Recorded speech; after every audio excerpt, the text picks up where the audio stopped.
Hey everyone, it's David. Welcome to SoulFish. I'm really glad you're here.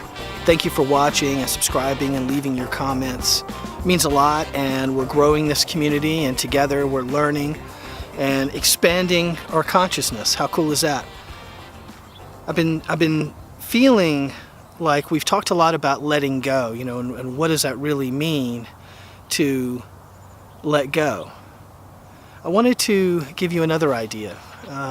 In the same vein of what happens when you stop trying to think of what you're supposed to do and you're able to listen and then hear what you're supposed to do and then do it. So I guess the question is, what if you don't have to think it up and do it?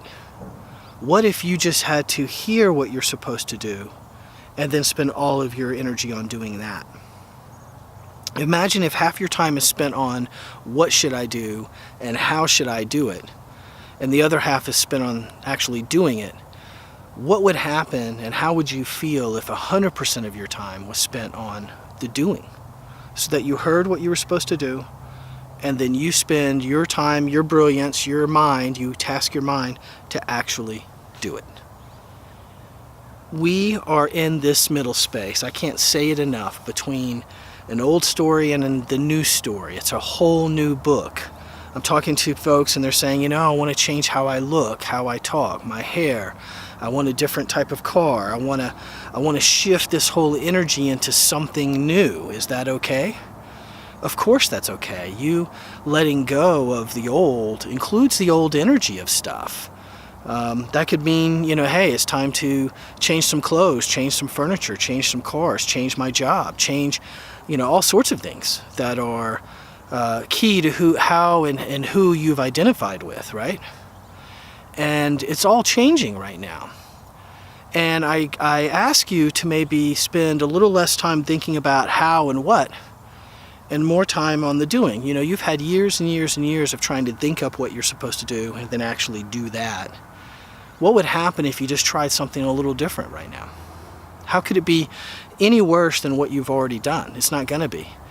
The low point in your previous is never going to exceed whatever low point is in something completely new. So in other words, you can survive any sort of low point. You've already walked through that. So there's not anything really holding you back now from just listening and then trying to execute upon what you've heard, what you've seen. It takes a lot of pressure off, that you don't have to think up everything. In all of the great wisdom teachings, it talks about letting go. It talks about trusting and being told to listen to the quiet voice, the still voice, and to find your direction from there, instead of the direction that we impose upon ourselves. It's a very interesting concept. A lot easier to talk about it than actually doing it, because you really do have to let go. You have to say, I trust in, and have some faith that you are looked after, that you will be guided appropriately. You got to have some basic trust and faith in that. And so I encourage you to find that place, find that trust, and to try to listen and then do, instead of trying to think up how and what and then go execute upon that. You are special. You are unique. You have unique gifts. You have a purpose. And for you to live up to that purpose means you letting go of this material stuff, so that you can hear and be shown what's really important for you. This is a wonderful time to make big changes. I know you've been working hard, and as you work hard, it changes you and changes everything around you and improves everybody's well-being. So thank you for all the work you're doing on you, and because of that, all the work you're doing for all of us. And I hope this is helpful. Until next time.